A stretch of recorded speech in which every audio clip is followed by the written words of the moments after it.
Hi, and welcome to the 6502 show. Today, we're going to meet a guy named Huey, who is a certified scientific calculating machine.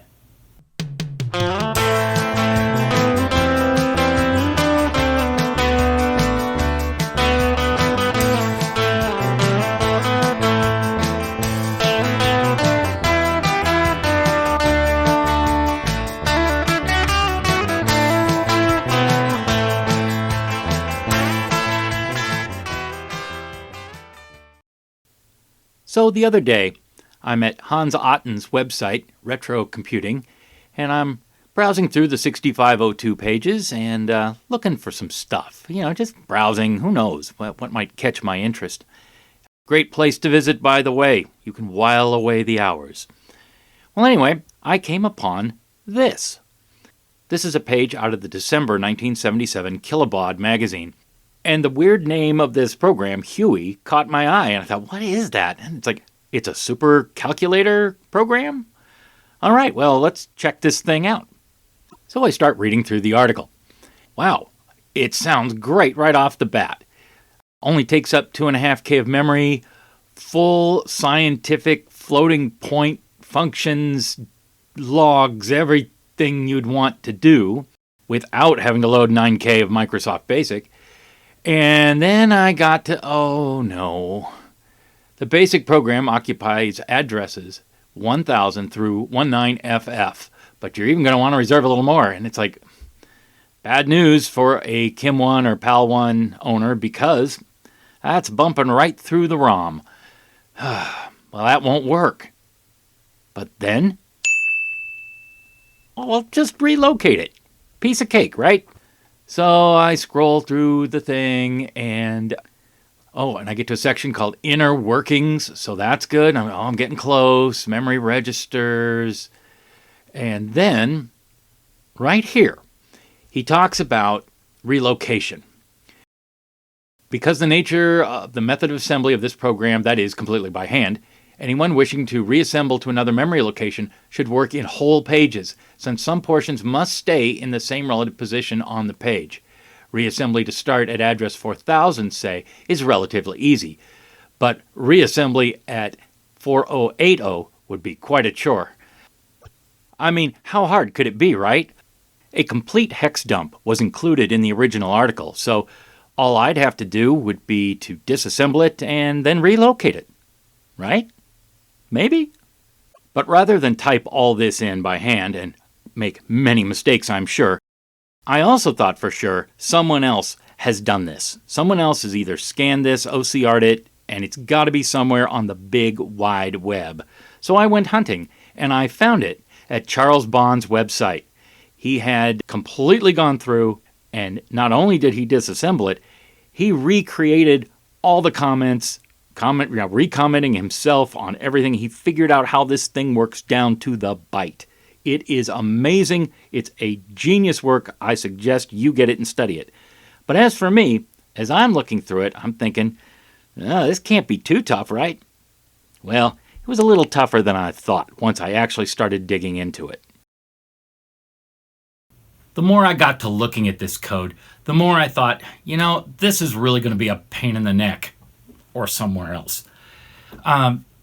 It's going to be one of those deals where I'm going to either have to hand edit all the assembly and change addresses hand by hand, or go through, God forbid, a hex listing and start changing bytes, one at a time, looking for triple length byte strings. So I'm looking at jumps and JSRs and stuff like that. It would take days. It would take a long, long time. I'm not that patient of a fellow, so I thought, let's just go get the assembler that this was assembled on, this source code, and learn how to use that. I'll bet that'll be a lot quicker. Well, sure enough it was. Once back here at Charles Bond's website, his 6502 pages, we could get the tools that we needed. So all I got to do is scroll down a little bit. I already have his soft 6502 simulator, so that's cool. A few more tools would not hurt. And here's the thing I need right here. Assembler and Source Generator, CBA 65, which I assume stands for Charles Bond Assembler 65 XX. And this is also really cool. You should get this if you're ever in the mood to become a reverse engineer. This will get you on your way, as CR says. Anyway, the thing that we want is right here. This little zip file contains the assembler. It is a DOS executable, but it won't run under DOSBox. Trust me, I tried first.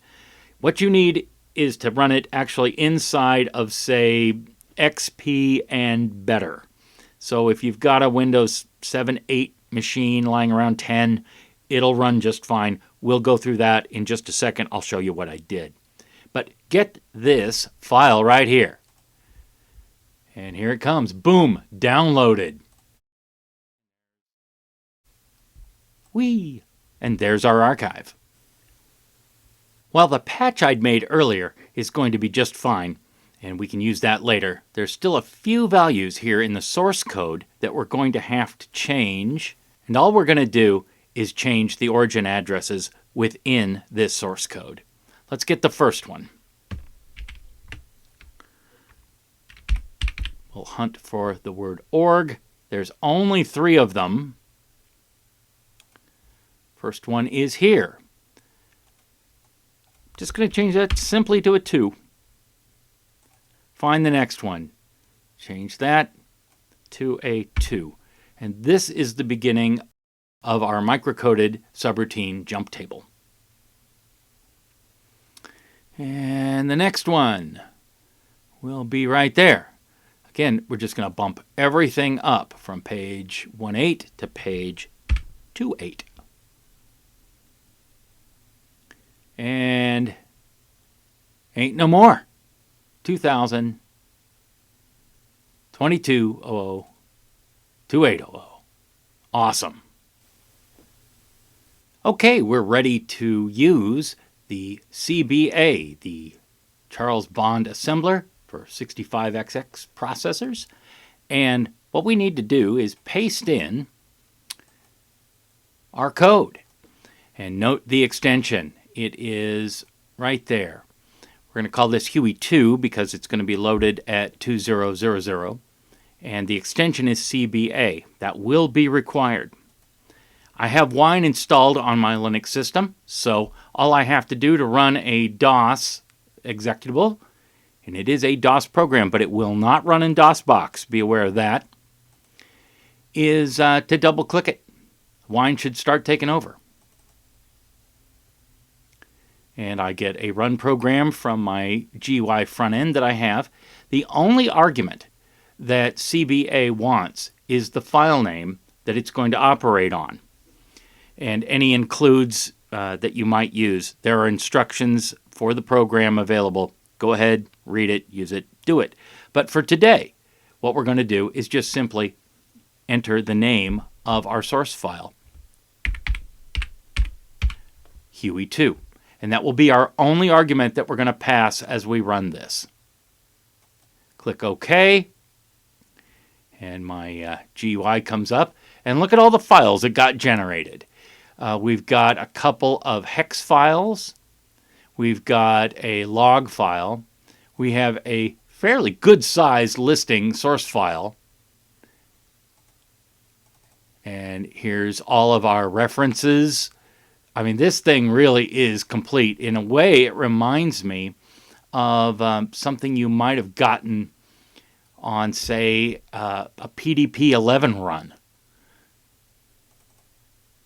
Source code, all generated, lovely, pretty, lovely format, good stuff. But the main thing that we have here is this bad boy. This is the file we're going to use to get this code into our PAL1 computer. But first, we're going to need to patch it. All right, here is the hex code that was generated by CBA65.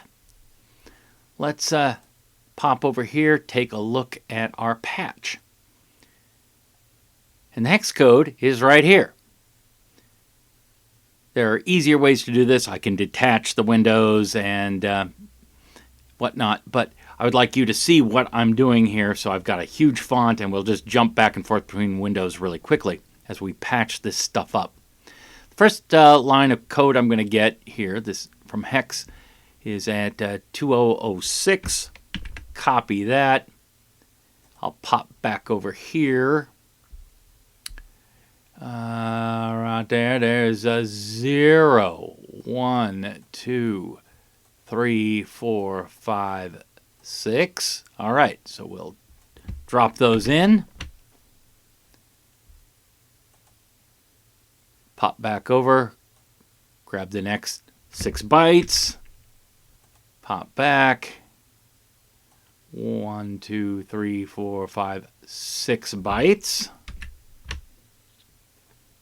And that takes care of our character in, character out, and we changed this character to be our exponentation marker. Now we'll scroll all the way to the bottom to our very conveniently placed chunk of nothing. And we're going to patch that. We'll put our input and output routines right there. Starting at 2983. We'll grab that. 0, 1, 2, 3. Well, actually 0, 1, and 2. So here we go. Let's plop that in there. Go back. Get the rest of that line. Paste him in. And then 0990. We'll get him.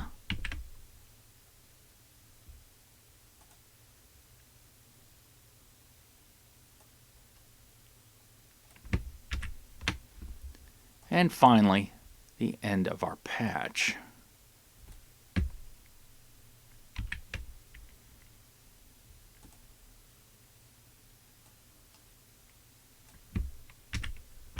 All right, she is done. Save.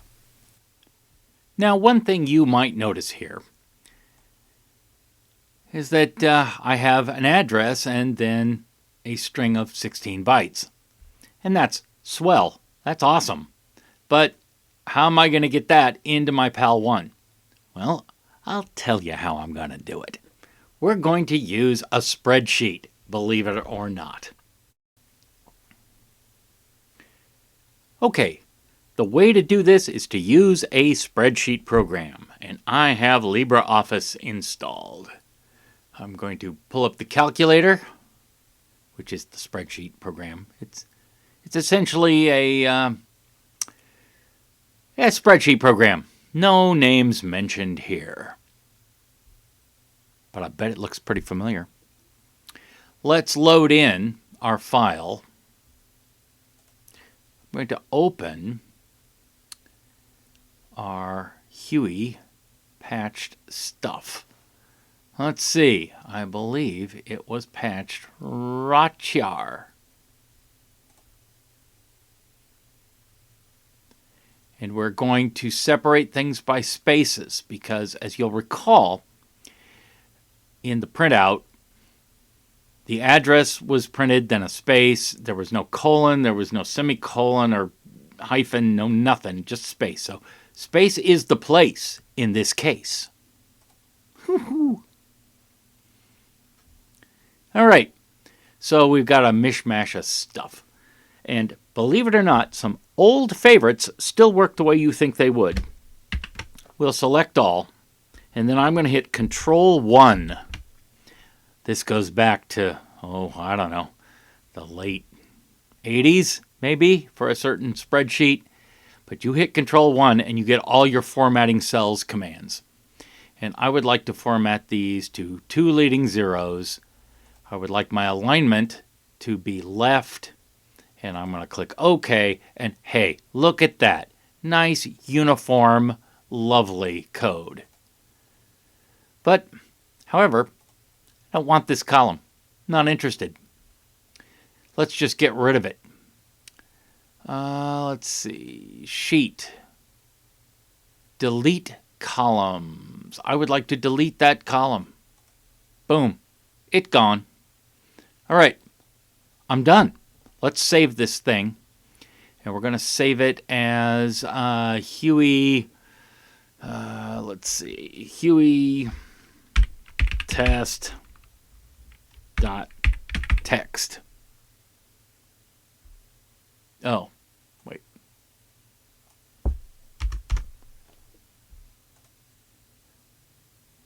And we're going to save it as Huey to, we'll call it test.text. And it will be saved as a text file. And there's a reason I put .text here, and you'll see it in just a second.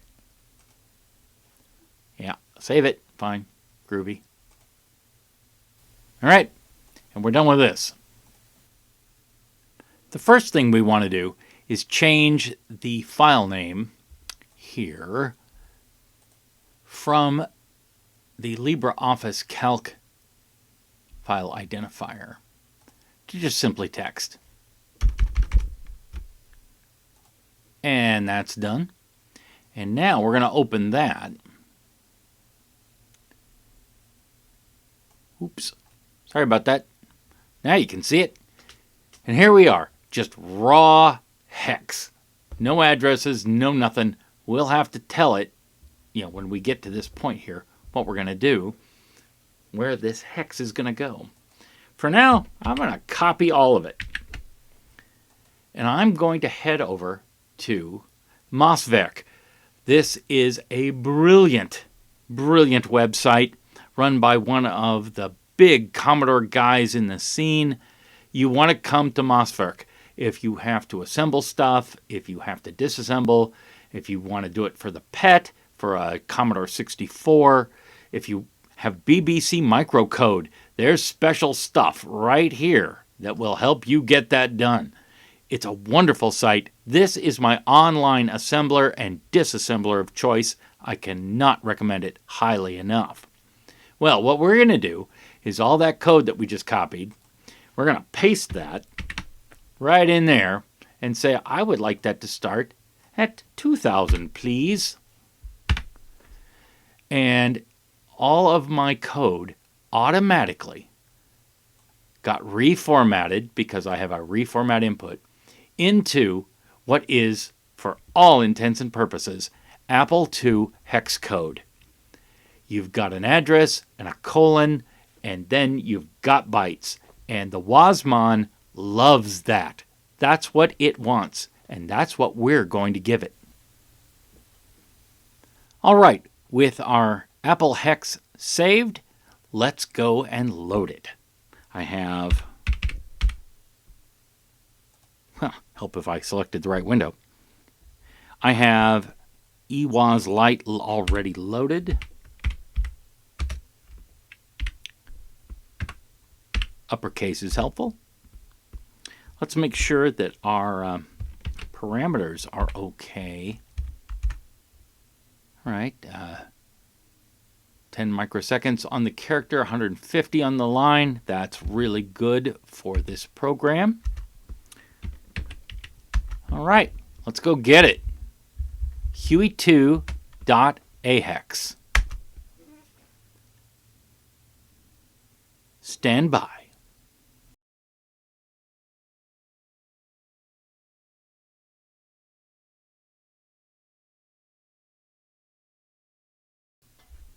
All right, we're done. Let's see if it will do anything. First, I'm going to clear. That's what happens when you're holding a cat while you're trying to type. Right, cleared out all the flags. And now we'll go to 2000 and run it. Hey, we're up. Okay, I've loaded up Huey from paper tape that I saved while we were off camera. And now let's put it through its paces, give it a little bit of a shakedown cruise. Don Rindsberg, the author, suggests that we run it and then try to divide 1 by 3. Let's do that.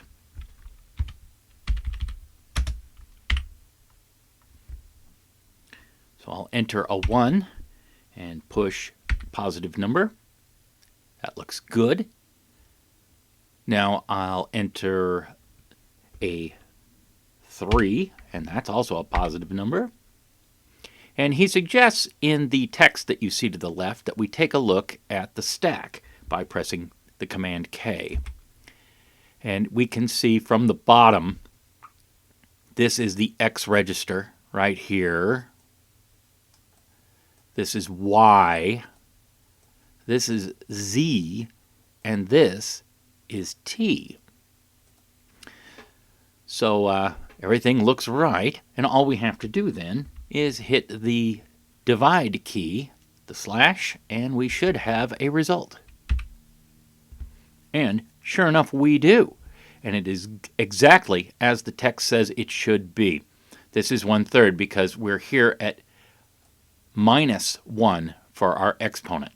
And in scientific notation, that would move this decimal point right there to the left 1 spot. And sure enough, 1 divided by 3 is 1/3. All right, pretty cool. Now, he also suggests right up here that we take another look at the registers. And the stack now only holds the result.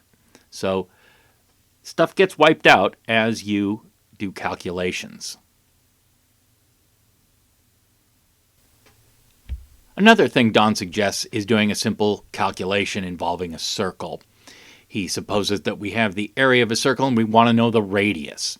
And he gives the sequence here in the thing. But I'm just going to say I know the diameter of a circle and I want to know its area. So let's say that the diameter is 9. So that means my radius is 4.5. And then I'm going to just do pi r squared. So first, let's square the radius. And we're going to say 4, 5. And that is a positive number. And then I'm going to say 4, 5, also a positive number.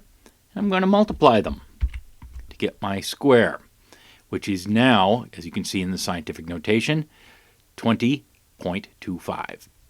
And then I'm going to recall pi, because pi, as you will recall yourself, is a constant in the program. All I have to do is tap the U key, and that will get loaded into the X register.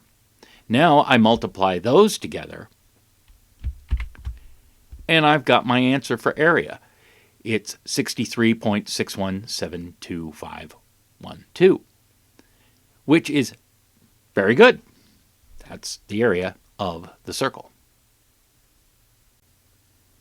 In the Kilobaud article, Don goes into some detail on how the program works, and there are various charts of memory and of the commands that are available. He even talks about the inner workings here. We mentioned that earlier, and how memory is used. There are also ways to save memory to like a little bit of scratch RAM and pull it back in. And you may have wondered about the notation. You enter 2 numbers and then decide what operation you want. And anyone who has used a Hewlett-Packard calculator in the last, say, 50 years would be very comfortable with this type of notation. And even Don himself says, what's more, Huey, please don't call him Hewlett, operates from your blah, blah, blah, blah, blah. But this is a nod, clearly, to a classic machine like, say, an HP 35 or what have you. So much more is available here, and there are some more examples as we scroll through that Don suggests that we do during our shakedown. A sophisticated example, hyperbolic sine, that is above my pay grade, folks, so I will leave that to you to figure out how to program it.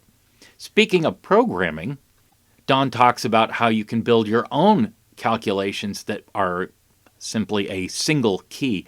And here, when we were doing the area of a circle, he tells how you could set up the entire operation with a single keystroke. The source code contains pretty much all you need to know to learn how to do very sophisticated programming with this. Thanks for watching the 6502 show. It was fun showing you Huey, and you can find the program, a paper tape for a PAL 1 or Kim 1, and also documentation that supports it on my website. Details are in the description down below. Hey, and if you liked the video, please subscribe to this channel. You can find out what's going on coming up here on the 6502 show, and also you can hit the like button as well. So until we see each other again, take care.